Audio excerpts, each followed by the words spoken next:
All right, Coach, you start us off some opening comments. Yeah, really exciting day for the Rebels. A lot of great energy and positive momentum. Really appreciate the work of our staff. Did a tremendous job getting on the road after the Egg Bowl and going to work and making up ground. And really pleased with that. Really appreciate the trust of these families, the guys that signed with us. A lot of really good relationships were formed. Just kind of going by position, I thought it was imperative that we go out and sign a mid-year quarterback to come in and compete in the spring. We're able to do that. One of the top quarterbacks in the country, Matt Corral. Tremendous talent, and he's going to be able to come in and compete in the spring. So we're excited about that. Losing our running back, we had to go out and sign one, and really pleased with that. Scotty Phillips, #1 junior college running back in the country, and then along with Isaiah Woolard, who's going to be coming in and joining this class, who is a Mississippi kid, very excited. He's been here for a summer. We know what his character is, and excited to get him back. Wide receiver, losing a couple guys there. Really excited about DeMarcus Gregory, big physical receiver. He's going to be able to come in at mid-year. Excited about that, and then obviously having a guy like Elijah Moore that could do so many different things, punt returner, kick returner. He's a slot guy, a guy that we really haven't had a guy like that, so really excited about him. Coach Peeler did an amazing job on him. Offensive line-wise, Jalen Cunningham kind of fits in that mold, but he's probably going to start on the defensive line just because he's a big physical nose guard, but I think he also has a chance to maybe be an NFL offensive guard as he develops. So I think he's kind of a swing guy. So I really like his potential. D-line wise, really felt like we did a good job addressing some needs. Hal Northern is a first-team All-American junior college defensive lineman. He's originally from Tunica Rosa Ford, Mississippi kid.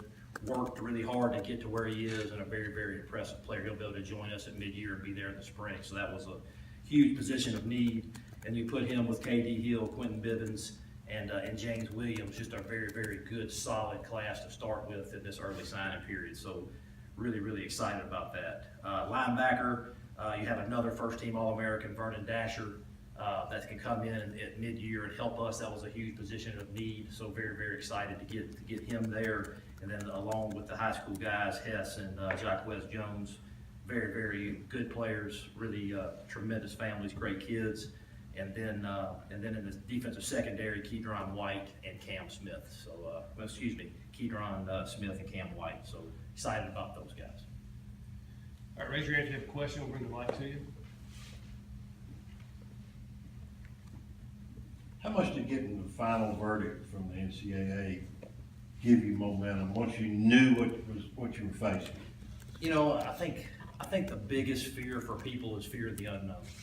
And once people know what it is, that they can move forward. And I think that's where we were. It was fear of the unknown. People, when you have fear of the unknown, people can say whatever they want to say. But now that everything's out there, we moved past it, and now we're just moving forward. We can deal with it and move forward. And I think that's what everybody's doing. I think that's why you see so much positive momentum moving forward, just because everybody knows what it is, and let's move forward. Matt, how did the mood of recruiting shift once the interim tag was taken off you? You know what, I thought that we did, and I said this kind of also because I got a lot of questions about how are you going to recruit in the interim coach. And I kind of said all along, we just maintain relationships with these guys. And again, Ole Miss sells itself. People that come visit here want to come to Ole Miss. So all you had to do was stay within striking distance on some guys, and as soon as it was time to go, and the fear of the unknown, no different than the sanctions, once that was removed, I think people were excited. So, I just think staying in striking distance, and when it was removed, they knew it was happening. I think some people were excited.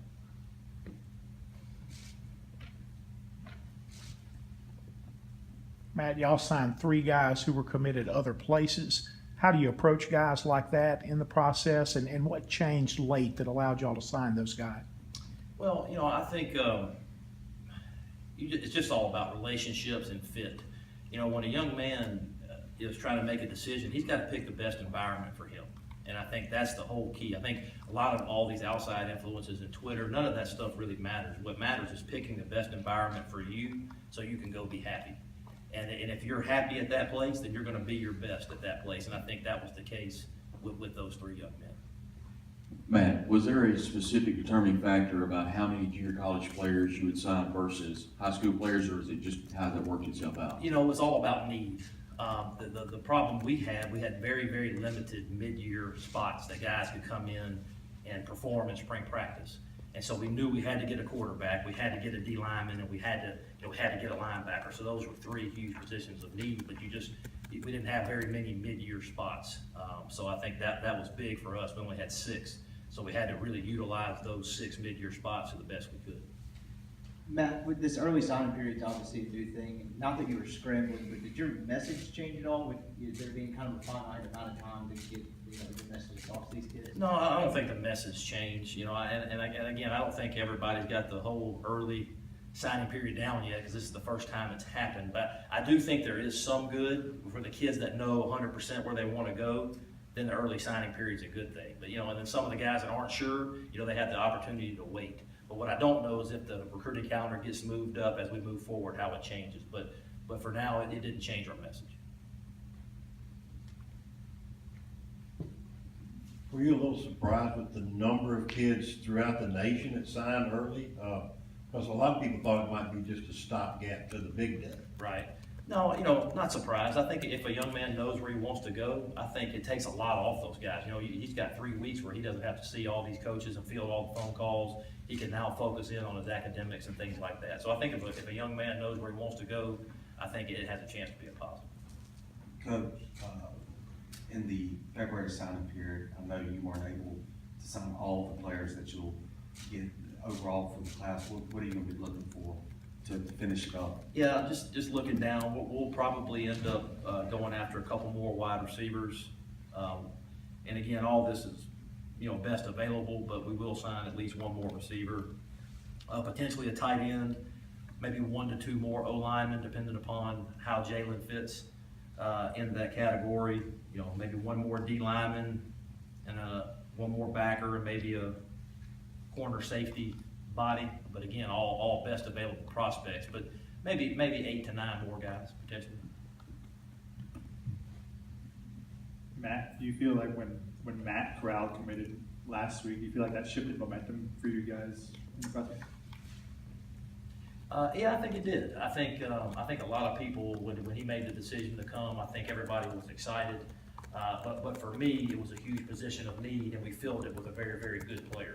So that, for me, that was the most important thing, and all the stuff that comes with that becomes a bonus. But when you have a position of need, and you need a good quarterback to come in and fill a position, and you get that, then I think all the bonuses that come with that is what that is. And I think some players maybe saw that, and if you're a receiver and you see a quarterback, I think it helps, no doubt. Do you feel like you guys next year will be able to best address linebackers with development of the young kids, or do you expect some of these signees to play quickly? I think when you sign a mid-year guy to come in, you expect those guys to come in and contribute quickly. But the answer is both. We like to keep developing the young guys and then bring in some guys to help and to create competition. That way you're getting better from both ends and they're pushing each other to be better. So I think some of the guys that we redshirted last year pushing for playing time, and also the guys that we bring in, pushing for playing time. And it's not out of the realm that we try to go get maybe a junior college guy that's a May out to come in and help it. So there's a lot of different factors that can play into it, but to answer your question, we want to come from both sides. We want the young guys to keep developing, and we want some guys to come in and push for early playing time. Having this much of this class done, Matt, does it change the emphasis, or does it speed up the clock, maybe a better way of saying, on the 2019 guys? Absolutely it does. I think once you get half your class signed, or more than half your class signed, then you're, you have a limited focus on the rest of the 18 class, and you start focusing on the 2019 class, which in the state of Mississippi is very good. Questions?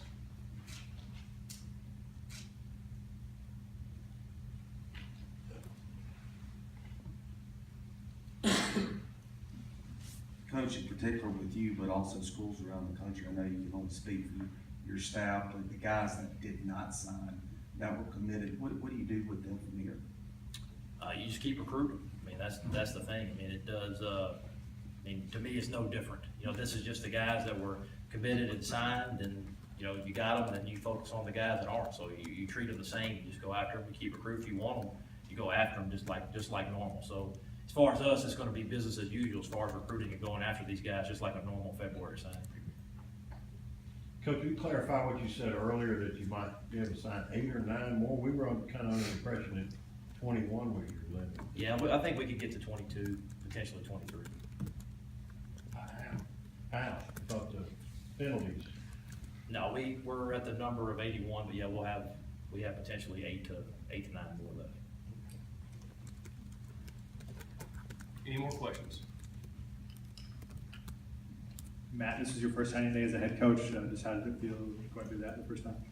You just wanted to see those names come across the backs, you know, but it was all really, it wasn't a whole bunch of surprises. It was kind of what we thought, maybe a couple surprises to the positive effect, you know, to the positive side, which is always good. But you know, just a credit to the staff. They did an outstanding job. I think everybody was in by 10 o'clock, and but it was kind of what we expected, trying to fill some needs, especially at some certain positions. And I thought it was a really, really good day. All right, Davis, we'll get it. Who said it? Oh, okay, gotcha.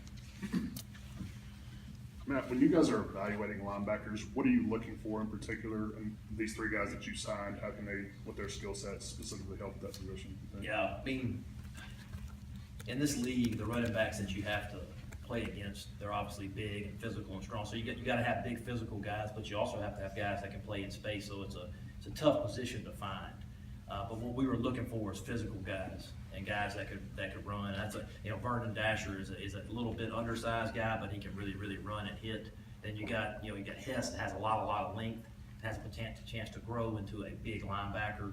And then Jacquez is more of a big physical Mike linebacker that we've been looking for. So I just think you identify your needs and you go after the best available.